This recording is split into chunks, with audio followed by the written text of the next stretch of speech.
Hello everyone. अभी हम देख रहे हैं यूनिट नंबर 4 और उसके अंदर हमने प्रीवियस वीडियो से स्टार्ट किया था testing of hypothesis. So hypothesis क्या है, दो टाइप के। नल हाइपोथेसिस उसको डिनोटेट करते हैं H0 से। अल्टरनेटिव हाइपोथेसिस उसको बताते हैं हम H1। वो हमने ऑलरेडी देखा था। एंड उसके अंदर हाइपोथेसिस का हम टेस्टिंग करेंगे तो उसके अंदर भी एरर आ सकती है। तो यहाँ पे दो एरर को डिफाइन किया, type 1 error and type 2 error, वो भी हमने देखा था। एंड जो मेन इंपॉर्टेंट है वो है लेवल लेवल ऑफ सिग्निफिकेंस। सो यहाँ पे हमें फाइंड करना है, ये जो है ये हमारा क्रिटिकल रीजन है और वो जो पॉइंट पे आता है उसको हम बोलते हैं ये क्रिटिकल पॉइंट। ये फाइंड करना ज़रूरी है। इसमें आएगा या उसके आगे आएगा तो एक्चुअली हमारा रिजेक्ट हो जाएगा। ये एक्सेप्टेड रीजन है, इसके बीच में हमारी वैल्यू आती है टेस्टिंग की जेड की। तो हम बोलेंगे कि हमारा जो हाइपोथेसिस है वो क्या हो जाएगा, एक्सेप्ट, अदरवाइज वो क्या हो जाएगा, रिजेक्ट हो जाएगा, राइट। सो उसके लिए हमने उससे पहले दो टर्म देखी थी, पॉपुलेशन एंड सैंपल भी देखा था, राइट। सो प्रीवियस वीडियो में हमने ये एग्जांपल देखा था और उसकी जो मेथड है, सारी जो प्रोसीजर है ना, वो भी हमने ये देखी थी। 5 पॉइंट के अंदर डिवाइड की है, राइट। और यहाँ पे जो है सैंपल साइज जो है वो n greater than 30 है, राइट। सो लार्ज है तो यहाँ पे हमने कौन सा डिस्ट्रीब्यूशन यूज़ किया था, स्टैंडर्ड नॉर्मल डिस्ट्रीब्यूशन, जो हमने प्रीवियस यूनिट के अंदर हमने देखा था वो। तो पहले तो क्या करना है, null hypothesis, then alternative hypothesis, then ये जेड, ये फॉर्मूला से फाइंड करना है, ओके। एंड देन जो लेवल ऑफ सिग्निफिकेंस दिया है वहाँ से हमें क्रिटिकल पॉइंट फाइंड करना है और ये कंडीशन चेक करनी है। ये कंडीशन फुलफिल होती है तो हम बोलते हैं कि हमारा जो है वो रिजेक्ट हो जाएगा, अदरवाइज एक्सेप्ट। और जो क्रिटिकल पॉइंट है वो लिमिटेड है, मोस्टली यही पॉइंट पे पूछे जाते हैं। तो यहाँ पे जो दिया है आप डायरेक्ट भी याद रख सकते हो या तो टेबल पे से भी आप लिख सकते हो। सब कुछ हमने देखा था, ये पहला एग्जाम्पल हमने देखा था। आज हम बात करते हैं सेकंड एग्जाम्पल के बारे में, राइट। तो सेकंड एग्जाम्पल में है क्या, बहुत इजी है। देखो क्या दिया है ना, वो इम्पोर्टेंट चीज़ है, आपको किस तरह से उसको लिखना है। तो देखो ये चीज़ें हैं, the mean life time of 100 bulbs, मतलब ये सैंपल दिए है। तो 100 बल्ब का सैंपल लिया, मतलब सैंपल की साइज को हम डिनोटेट करते हैं स्मॉल एन से। तो स्मॉल एन क्या हो जाएगा, 100। देखो ये लिखा है, ओके। और ये क्या, किसकी बात कर रहे हैं, मीन लाइफ की। मीन का मतलब क्या होता है, एवरेज सैंपल का। तो उसको हम डिनोटेट करते हैं एक्स बार। वो क्या दिया है, प्रोड्यूस बाय कंपनी इज ये 5795, वो क्या दे दिया हमें, एक्स बार मीन सैंपल का। तो ये देखो एक्स बार लिख दिया 5795 hour with a standard deviation of 150 hours. उसका जो स्टैंडर्ड डेविएशन है सैंपल का वो दिया है 150 आवर्स। तो उसको हम एस से डिनोटेट करेंगे। बहुत बार बुक में सिग्मा भी लिखते हैं, लेकिन सिग्मा जो है वो हम पॉपुलेशन का जो होता है उसके लिए हम डिनोटेट करेंगे, उसको बताने के लिए, राइट। सो हमें ये क्या दिया हुआ है, सैंपल साइज मतलब स्मॉल एन ये दी है 100। ये हमें एक्स बार दे दिया सैंपल का मीन, और सैंपल का स्टैंडर्ड डेविएशन एस ये दे दिया। सो ये जो बात हुई वो सैंपल की बात हुई, ओके। अब बात करेंगे हम आगे की। देखो क्या दिया हुआ है, if mu is the mean life time of all the bulb produce, जितने भी बल्ब प्रोड्यूस हुए हैं वो सभी की मीन लाइफ टाइम क्या दिया है, मतलब म्यू मीन दिया हुआ है, एवरेज किसका, ये पॉपुलेशन का। तो पॉपुलेशन का मीन है उसको हम म्यू से डिनोट करते हैं, और सैंपल के मीन को एक्स बार, वो ऑलरेडी हमारे पास है। सो म्यू क्या है, टेस्ट हाइपोथेसिस क्या दिया है, म्यू इक्वल टू 6000 आवर्स। तो ये हमारा क्या हो जाएगा, actually null hypothesis.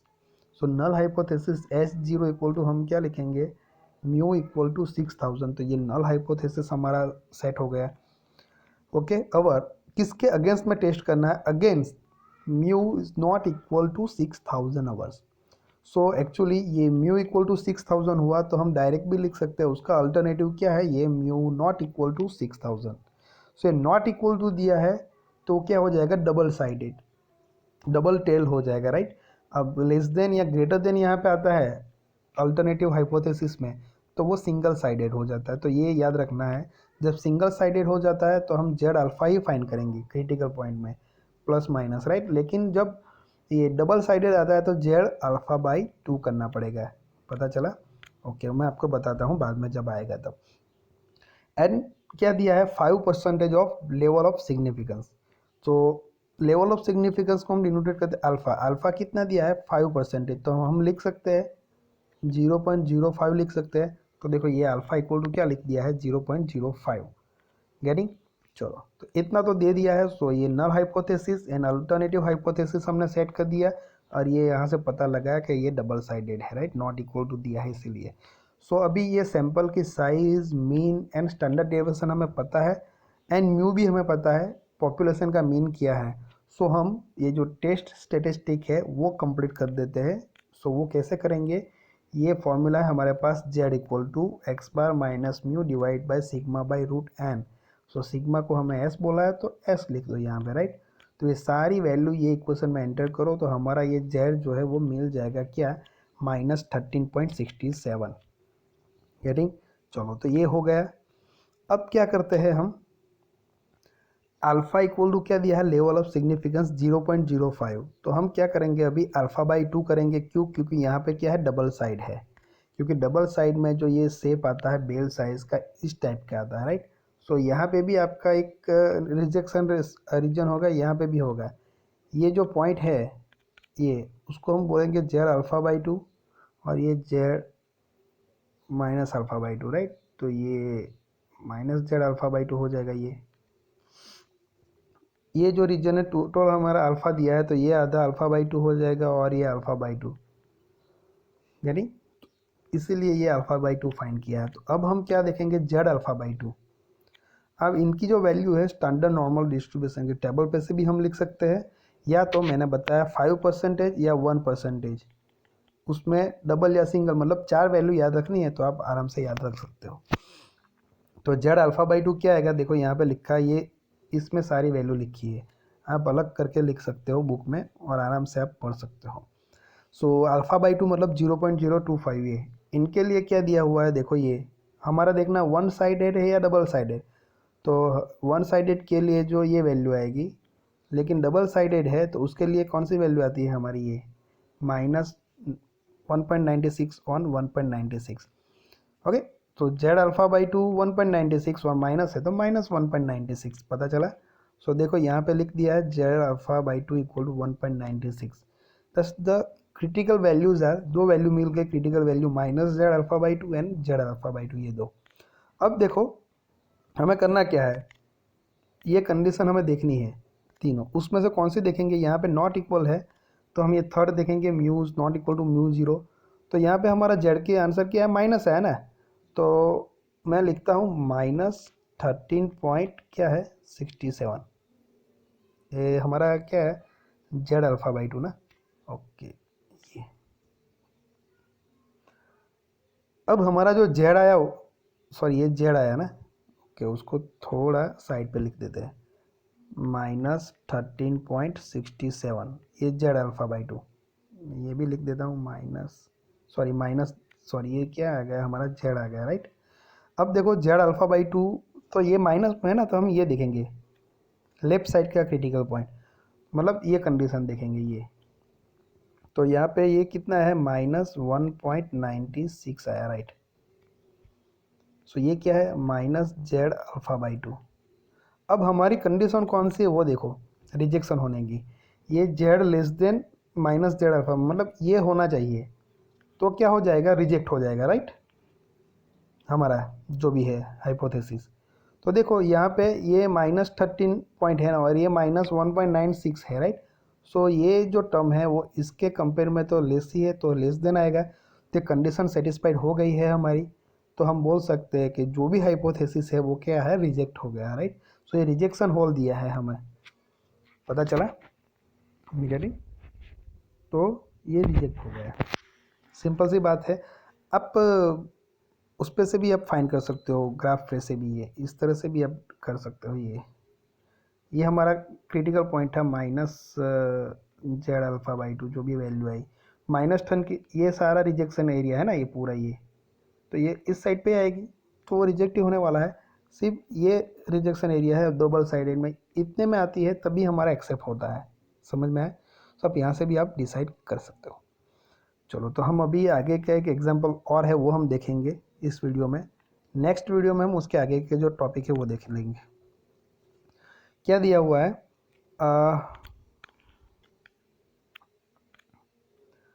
a tire company is suspicious to claim that the average lifetime of certain tires means population आया is at least 28,000 kilometre. At least दिया है, देखो ये पॉपुलेशन का है, ओके यहाँ पे लिख ही दिया है average life time of certain tyres, मतलब एवरेज मीन्स मीन, और पॉपुलेशन के मीन को हम डिनोटेट करते हैं म्यू से करते हैं, ओके। और क्या दिया है, at least 28,000 kilometre. At least means minimum ये तो होना चाहिए, या तो उससे ज़्यादा, समझ में आया। सो उसको हम लिखेंगे ग्रेटर और इक्वल टू 28,000। पता चला यहाँ पे इक्वल नहीं दिया है। सो ये हमारा नल हाइपोथेसिस हम टेस्ट सेट करेंगे। H0 क्या आ जाएगा, ये जो दिया है वो म्यू ग्रेटर और इक्वल टू क्या आ जाएगा 28,000 किलोमीटर, ओके। एक थोड़ा अलग आया, okay. To check the claim the company take the sample of 40 tyres. तो ये सैंपल ऑफ साइज आ गया, मतलब स्मॉल एन इक्वल टू क्या आ गया 40 आ गया, यहाँ पे लिखा ही है। And gets a mean life time of 27,463 kilometre. तो ये किसका आया, सैंपल का। तो एक्स बार आया तो एक्स बार इक्वल टू ये लिखा है with standard deviation of 1348 kilometre. तो ये हमारा किसका स्टैंडर्ड डेविएशन आया, सैंपल का। तो एस इक्वल टू ये लिख दिया। सो सारे डेटा दे दिया हमें, यहाँ तक जो है वो हमें सैंपल के दिए। ये पहले जो है एटलीस्ट वाला वो हमारा मीन है पॉपुलेशन का, तो वहाँ से हमने सेट कर दिया था ये। सो हम इतना भी देखते हैं कि नल हाइपोथेसिस मैंने बताया कैसा सेट करते हैं। एच म्यू ग्रेटर और इक्वल टू 28,000, यहाँ से जो कंडीशन दी है वहाँ से। सो उसका अल्टरनेटिव हाइपोथेसिस उसका उल्टा, ये ग्रेटर और इक्वल टू है ना, तो हम क्या कर देंगे alternative hypothesis H1 mu less than, okay. जब म्यू इक्वल टू हमें दिया होता है ना, तब हम क्या करते हैं म्यू नॉट इक्वल टू लिख देते हैं, उसका उल्टा। तो यहाँ पे क्या है ग्रेटर और इक्वल टू है, तो उसका अल्टरनेटिव हाइपोथेसिस करना है, तो उसको क्या कर देंगे लेस देन। यहाँ पे लेस देन और इक्वल टू दिया है, तो यहाँ पे क्या कर देते हैं हम ग्रेटर देन, पता चला उसका अल्टरनेटिव करना है। सो ये नल एंड अल्टरनेटिव हाइपोथेसिस दोनों सेट हो गए। तो ये लेस देन आया ना या ग्रेटर देन आता, दो में से कोई भी आता तो ये क्या हो जाता one sided. Not equal to आता तो डबल साइडेड। तो यहाँ पे क्या आ गया, ये वन साइडेड आ गया। तो ये जो हमने अभी प्रीवियस एग्जांपल देखा उससे अलग है। सो ये जो डेटा दिए है वो मैंने बताया आपको। तो ये फॉर्मूला जो है हमारा टेस्ट स्टेटिस्टिक की जेड फाइंड करने की, standard value right, normal distribution की। तो ये फॉर्मूला में हम सभी रखते हैं, तो हमारा आंसर ये आ जाएगा -2.52। गेटिंग, चलो ये इतने स्टेप तो इजी ही है। अब क्या करना है वो हम आगे स्टेटमेंट पढ़ते हैं। क्या है, what can it conclude if the probability of type 1 error is to be at most 0.01, okay, so that is level of significance is at most 1%। तो लेवल ऑफ सिग्निफिकेशन क्या दिया है एक्चुअली अल्फा 1%, तो हम लिख सकते हैं 0.01। लेकिन यहाँ पे इक्वल नहीं दिया है, यहाँ पे क्या है type 1 error to be at most लिखा है, एट मोस्ट बराबर मतलब ज़्यादा से ज़्यादा, गेटिंग, या तो 1%, सॉरी 0.01 या उससे लेस। तो अल्फा इक्वल टू क्या दिया है, लेस देन इक्वल टू 0.01 दिया है। ये वर्ड पे सब कुछ चलता है। यहाँ पे एटमोस्ट दिया है, देखो यहाँ पे एटलीस्ट दिया है, इसीलिए हमने ये ग्रेटर इक्वल टू किया, एटमोस्ट इसीलिए हमने लेस देन इक्वल टू। आप मीनिंग को समझ के आपको करना रहेगा right. So alpha equal to क्या दिया हुआ है, alpha less than equal to 0.01, और यहाँ पे वन साइडेड है तो हम अल्फा ही रहने देंगे। सो जेड अल्फा मतलब जेड 0.01 क्या आएगा हमारा, तो मैंने यहाँ पे बताया था 0.01। तो नेक्स्ट पेज पे जाते हैं, यहाँ पे देखो ये 0.01 अल्फा है, तो वन साइडेड के लिए आंसर क्या आता है ये 2.33 एंड -2.33 राइट। सो देखो ये आ गया हमारा 2.33। सो जो हमारा क्रिटिकल पॉइंट है ना वो एक आ गया हमारा 2.33 जेड अल्फा। अब ये सिंगल साइडेड है, तो यहाँ पे हमने कंडीशन देखनी है फिर से हम प्रीवियस पेज पे जाते हैं। तो यहाँ पे जो हाइपोथेसिस दिया है वो कौन सी टाइप का है वो हमें देखना है। देखो यहाँ पे क्या है एक्चुअली, ये अल्टरनेटिव हाइपोथेसिस देखना है हमें। ये म्यू क्या है, लेस देन है, राइट। सो यहाँ पे क्या देखेंगे हम, ये mu less than mu zero. तो ये कंडीशन हमें देखनी है, Z less than minus Z alpha. Okay, तो देखो यहाँ पे ये Z less than minus Z alpha.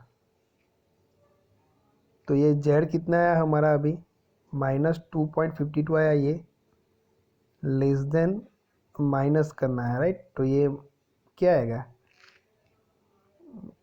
-2.33। Okay, ये इसकी वैल्यू क्या, -2.33। तो उससे तो ये कम ही है। ये देखो ये जेड क्या है, ये -2.52। लेस देन जेड अल्फ़ा क्या है, 2.33, लेकिन माइनस जेड अल्फ़ा है तो माइनस कर देते हैं। सो इनसे तो ये कम ही है, मतलब ये लेस देन वाली जो कंडीशन है ये सेटिस्फाइड हो गई। ये नहीं होती तो हम बोलते हैं कि भाई एक्सेप्ट है। ये कंडीशन सेटिस्फाइड होती है, मतलब ये भी हमारा जो हाइपोथेसिस है वो क्या हो जाएगा, हमारा रिजेक्ट हो जाएगा। पता चला। तो ये जो होल दिया है ना, ये जो सारी कंडीशन ये सेटिस्फाइड होती है तो वो रिजेक्ट हो जाता है, नहीं होती है तो एक्सेप्ट होता है, राइट। तो इतना याद रखना है हमें। सो ये तीनों कंडीशन के लिए, सॉरी ये कंडीशन के लिए हमने देखा और ये कंडीशन के लिए देखा। सो इसमें भी वही वही होगा, कुछ है नहीं नया, राइट। सो ये स्टेप आपको याद रखना है, null hypothesis, then alternative hypothesis set करना है, देन टेस्ट मतलब जेड फाइंड करना है, देन जो लेवल ऑफ सिग्निफिकेंस दिया होता है उस पर हमें काम करना रहता है। वहाँ से ये जो जेड दिया है ये वैल्यू एन जो ये मिलता है क्रिटिकल पॉइंट, उसको एक दूसरे के साथ रिलेट करना है, लेस देन ग्रेटर देन जो भी कंडीशन है वो चेक करनी है, सेटिस्फाइड होती है तो रिजेक्ट, अदरवाइज एक्सेप्ट। बस हमें डिसीजन ही लेना है कि रिजेक्ट होता है एक्सेप्ट होता है, तो हो गया। सो यहाँ पे नॉर्मल दिया होता है कि 5% लेवल ऑफ सिग्निफिकेंस, यहाँ पे भी 5%, 1% दिया हो तो डायरेक्ट अल्फा लिख देते हैं। लेकिन यहाँ पे क्या दिया है देखो, प्रोबेबिलिटी ऑफ टाइप 1 एरर, तो कंफ्यूज मत होना, अल्फा ही है, is to be at most 0.01। At most means alpha ही है, क्या 0.01, तो इक्वल तो नहीं ले सकते। एटमोस्ट मतलब 0.01 सबसे ज़्यादा है या उससे कम, मतलब हम ऐसा लिख सकते हैं कि लेस देन इक्वल टू, ऐसा लिख सकते हैं। पता चला अल्फ़ा की वैल्यू। तो इस तरह से हमें ये रिलेशन देखना है। यहाँ पे भी आया इज़ एटलीस्ट 28,000 म्यू, 28,000 इक्वल नहीं दिया है किलोमीटर, एटलीस्ट मतलब मिनिमम और उससे कम, 28 तो चाहिए और उससे ज़्यादा चाहिए, तो ग्रेटर और इक्वल टू हम लिखेंगे। तो उसका अल्टरनेटिव में क्या कर देंगे, लेस देन कर देंगे, राइट। पता चला। तो बहुत इजी है। सो ये आपको समझ में आता है अच्छी तरह से, तो हम जो आगे के जो हम करेंगे ना टॉपिक, उसमें भी आपको इजी रहेगा, राइट। सो हम नेक्स्ट वीडियो से हम ये जो नेक्स्ट टॉपिक है वो हम देखेंगे।